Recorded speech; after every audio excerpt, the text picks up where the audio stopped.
Welcome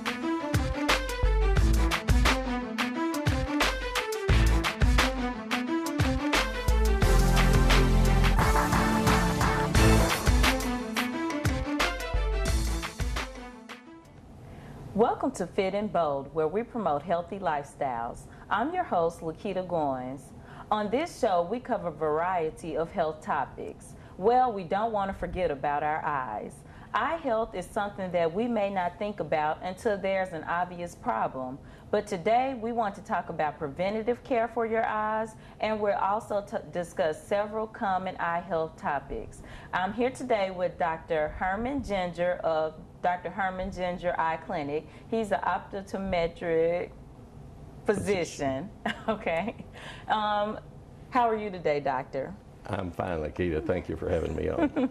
Okay. Right before we aired, we talked about the different types of optometrists. So can you briefly describe those to us first? Well, you have your optometrist that fits glasses, and you have your optometrist that can use diagnostic drugs. You also have your optometrist that can use therapeutic drugs.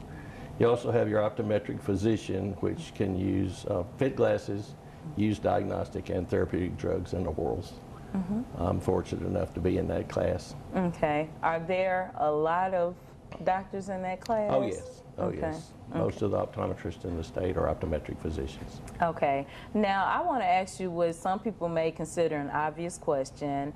Why is eye health important? Oh, it's very important. You can tell a lot what's going on in a patient's health by their eyes. It says in the scriptures that the eye is the lamp of the world, and it truly is. Okay. You can tell high blood pressure, you can tell diabetes, you can just a multitude of things that are going on just by looking in the eye. Wow. Truly is the lamp of the world. Okay, and we've covered those topics before, so we know how serious they are. Absolutely. You've got to take care of yourself. Okay. Now, I want to talk about two terms that a lot of people hear when they go to the optometrist: nearsightedness, farsightedness. Can you explain to us, give us the medical terminology, and explain to us what it means? Oh, it's easy.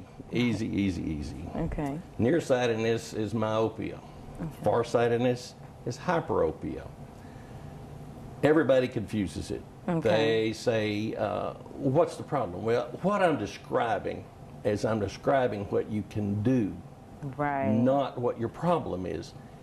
You're nearsighted. Take the word, cut it in half and reverse it and say sighted at near. It Okay. makes much more sense. So I'm nearsighted. I can't see You're far nearsighted, away. you cannot see far away. I'm Okay. describing what you can do, not what your problem is. Your problem is at distance. Conversely, farsightedness or hyperopia, cut the word in two and reverse it. Sighted at far. Okay. They can see distance well. They can't see up close very well. Right. So a farsighted person, this is my big deal. This is my. Let me digress a minute. Okay. When we put our kids into the first grade, 96% of them are farsighted. Wow. 96% are farsighted. By the third grade, 25% of them are nearsighted. Okay. Now, what happened? Right. What happened? What caused those children to get nearsighted? Near point stress. We take a 5 or 6 year old child, stick them in the classroom and say, kid, all of those squiggles on that page are letters. You're going to learn them and you're going to put them into words and you're going to do it this year. Wow. And they say, okay, I'm going to do that because my mama wants me to do this. All right, so what do? The kid pulls everything that they've got into the near point. Right. They give up distance in order to perform up close. It's like exercising. If Right. you exercise one muscle, it gets stronger and the others get weaker. If we could just get our legislature in their infinite wisdom to require an eye examination before a child starts the first grade.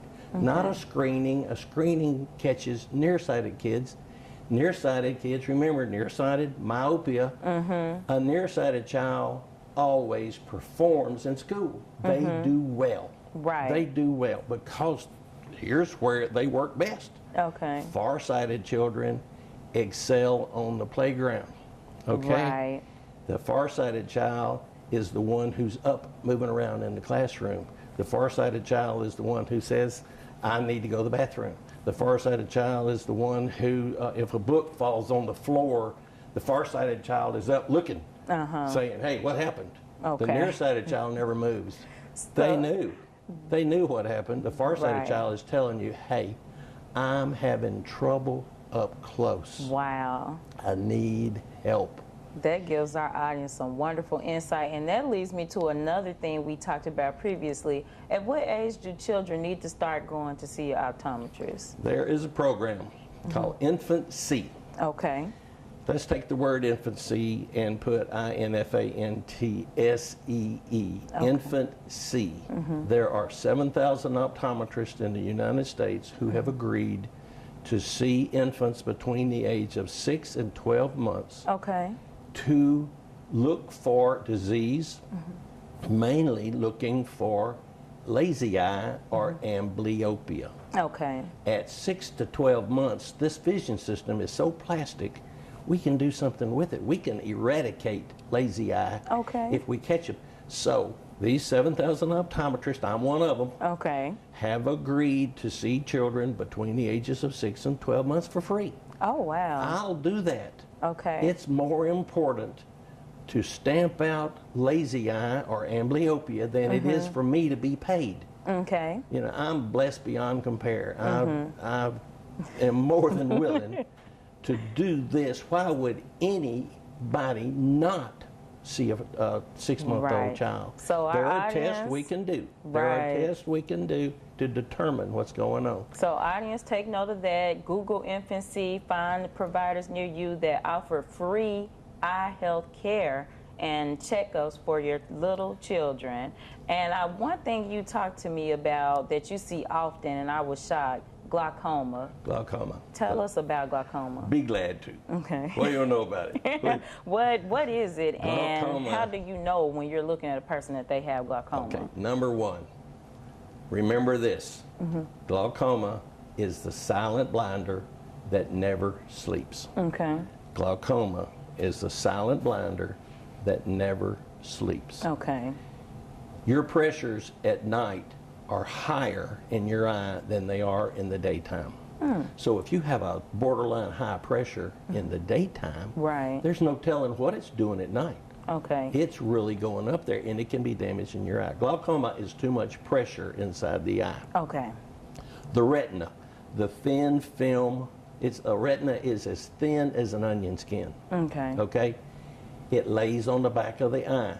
That retina is actually made up of 10 distinct layers. One of those layers is the nerve fiber layer. Okay. And with the proper equipment, you can determine if that nerve fiber layer is getting thinner. If it's getting thinner, you've got problems coming. Right. We can literally, with the technology we have today, Lakita, we can lock the barn before the horse is stolen. Okay. We can pick this up. Right. We can pick this glaucoma up. We know it's coming.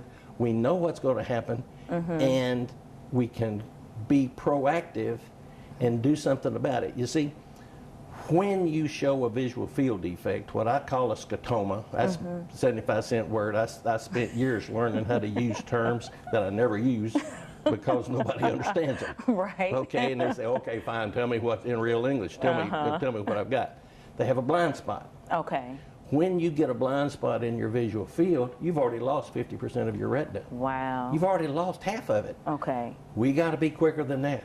We got to be much more proactive, and that's what all this technology is about. Thank God we do things on a daily basis that weren't even heard of 5 years ago Right. in our office. So tell me about cataracts now. What are those? And- well, cataract, of course, that reminds me of the joke about the man who had a cataract, and he said, "No, I have a Lincoln Continental." A cataract is an opacity of the crystalline lens. The crystalline lens is the size of an aspirin, and it sits behind the brown or blue part of your eye. Any opacity, any blockage there is called a cataract. Okay. Used to, years ago, when they did cataract surgery, you had to wear those big, thick glasses. It made your eyes look huge. You couldn't see very well. You had a jack-in-the-box phenomena. Things would jump in and out of your field of vision. Wow. With the advent of intraocular lenses, where they can replace that cataract, it's just a miracle. Wow. It's just a miracle. These people, you can have cataract surgery and you're back seeing, and it's a wonderful, wonderful thing. Cataracts come with age. Most people, it's with age. You can be born with cataracts. You can have congenital cataracts. So we need to look, you know. Right. You need to keep a good, close look on your ocular health. Okay, now seasonal allergies. I know that can cause some problems with your eyes or what feels like problems. Can you talk to us about seasonal allergies? Sure. And Seasonal allergies are, a patient comes in and they say, I ask these 4 questions. Do your eyes itch, sting, water, or burn? right. And they say, all of the above. Okay. And they have just self-diagnosed. They probably have either allergies or dry eye. Okay. So we're going to go look. That's just a little check mark. That goes on their record, that goes in their case history, Right. and we know to look for those allergies, and there's all kind of wonderful drugs that will take care of that. Right. They just give you, people get so used to being uncomfortable with their eyes that they have forgotten what Right. it's supposed to feel like. Right. I look in the eye and they have huge allergy problems. And I say, do eyes bother you? No. They don't know. No. I said, do they itch, sting? Oh yeah. What?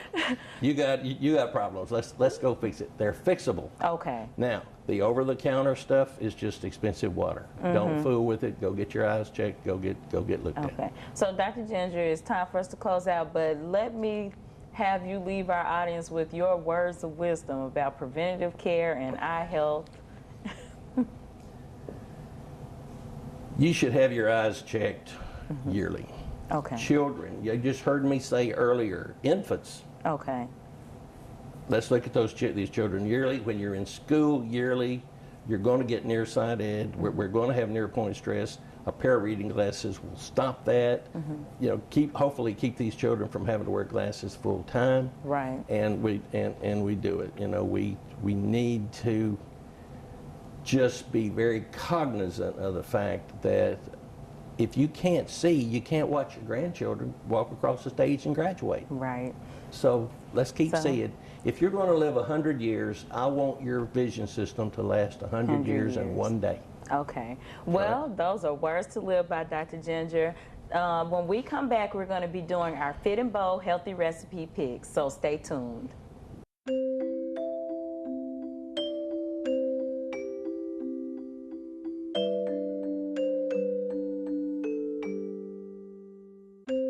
Lead paint poisoning affects 1 million children today. If you're pregnant or have young children and your home was built before 1978, you could be at risk. Learn how to protect your family. To find your home's danger zones, the health effects, or just to find help, log on to leadfreekids.org. Welcome back to Fit and Bold. Today we've been learning about eye health. One important part of being healthy in any aspect is to eat healthy. So I'm here today with Dr. Lewis, and she's an assistant professor with the Masters in Addiction Studies program. And we're here at her community garden, and we're going to have her talk to us. How are you today? Just fine. Okay, can you tell us a little bit about the garden? Okay, we started the garden, really I guess it was more like around May, June of this year, and it was just really exciting. Rita Conley and I came up with the idea of starting the garden, and the name of the garden is the Battlesville Community Health Garden. Okay, so that sounds interesting, and I know you're going to tell us today about some of the things you have out here. And what do we have in this bowl? Okay, these are shelled purple whole peas. Okay. Okay, they look like this before they're shelled, and we've had enough peas to feed about 15 families so far. Wow. And we still have plenty that need to be picked in the garden. Okay, that is great. And peas are very healthy for you as for any other vegetable because, for one, look at how green they are. And we've learned that colorful vegetables are heart healthy, everything healthy. So They're really a good source of fiber as well. And we need fiber to push the food that's in our stomach through our system. So this is very important that we have fiber in our diet. now I've seen bags of peas like this at farmers markets running about $8. But you all grew this with the community. We grew this, and there were people on campus and off campus. Gloria, she's here today. She and her daughters have come out and helped with picking and planting and weeding. And also her daughters, I sort of turned over the herb garden to her daughter. Okay, and how old are they? Her daughter, Gloria, how old is your daughter? Her daughter's about 10. Oh, wow. So you get them involved early with the healthy eating, get them involved, audience, and then they'll continue to eat healthy and possibly grow their own gardens one day. So what else are you going to take us to? Where are you going to take us Well, next? let's go over to the collards, and we can look at the collard greens. Okay. So here we are at the collard greens. Yes. Tell us about them. They look so healthy and so green. These are beautiful greens. I know it sounds weird. Plants, I know, and they don't have any bugs presently. Hopefully they won't develop any either. So what I like to talk about with collard greens, they're a healthy food, but sometimes the way we cook them are not healthy. So tell us what in general we tend to do to greens. Collard greens are very nutritious. Some of the research, I was working on an article using greens, just all the greens, especially collards, cabbage, and Brussels sprouts. They're very nutritious. They have a lot of what they call phytonutrients that really help fight cancer and other diseases. And this has been researched at several of the universities. Oh yes, it comes up all the time on Fit and Bold. It's always greens, kale, cabbage, all of those, broccoli, spinach. Brussels sprouts, Right. very nutritious vegetable. The problem is that we often overcook them. Right. The research states that you shouldn't really cook them over 30 minutes. Right. But you know, We overcook them and we throw some fat back in there, oil. We throw a lot of things in there. a lot of other things in there. I've seen recipes using olive oil and peppers and onions and garlic. Yes. If you must have your meats, then you can sort of experiment with smoked turkey. I've used turkey before myself, and it works a lot better. You don't get all that fat in it, and it's still and then tasty. If you use any of the smoked products to season your meats, you should not add salt. There's Right. really a lot. Many of the meats are cured in salt. Right. With my greens, I'll add a lot of like garlic and sometimes things like that, chili powder, things that don't have sodium. In them. But but it gives you can put flavor. Garlic, onion. You can put bell pepper. Okay.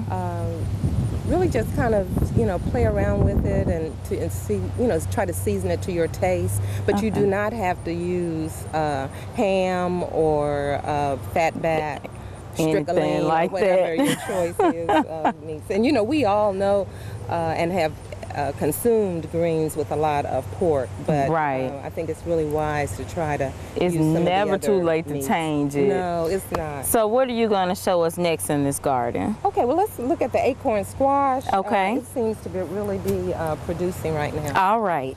So we're with the acorn squash. Acorn squash. Okay, and they are beautiful. They're growing wonderfully. Yes. After the rain, they just sprouted out. So they're So did you really plant producing these? well. When did you plant these?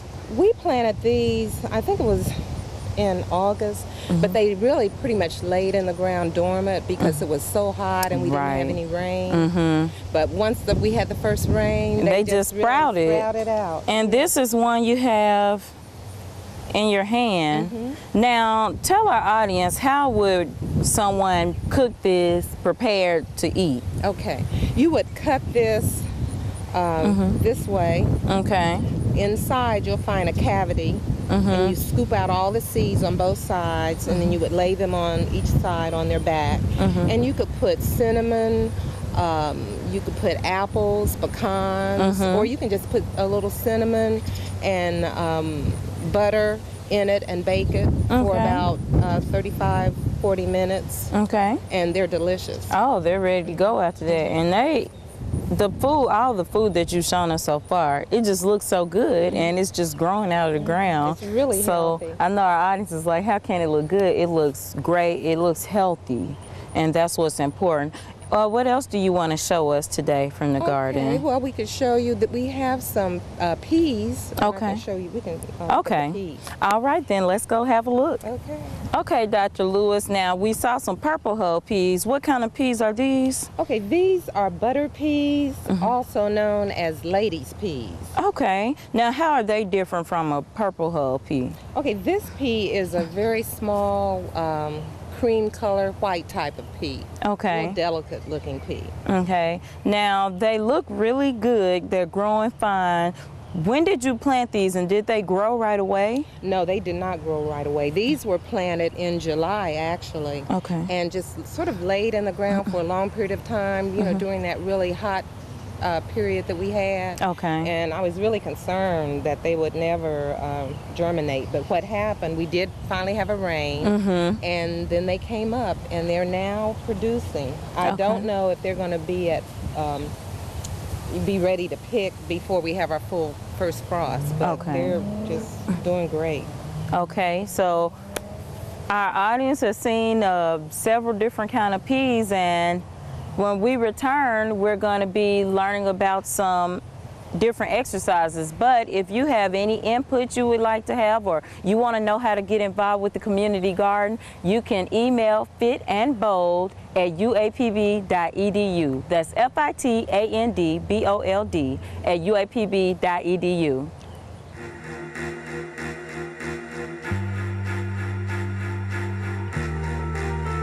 Coming home can be hard if you're a veteran of Iraq or Afghanistan. You may feel like you're all alone. But you're not alone. At iava.org, your fellow vets are all around you.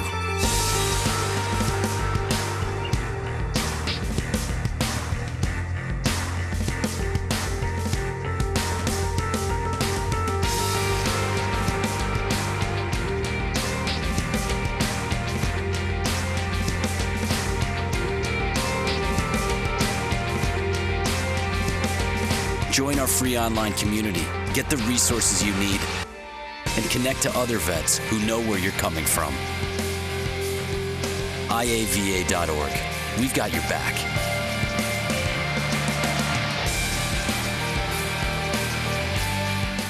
Welcome back to Fit and Bold. We're out here on this windy day with our tennis coach, Robert Kane. We're here because we've been discussing eye health, and many eye health issues stem from underlying health issues such as diabetes, which means exercise is fundamental. So remember to consult with your physician before embarking upon any new exercise regimen. How are you today, Coach? I'm fine, thank you very much. Okay, so tell us what we're going to be doing today. What we're going to be doing today is what we call a dynamic stretch. It's what we use before we start off on our tennis practices. It takes about 30 minutes.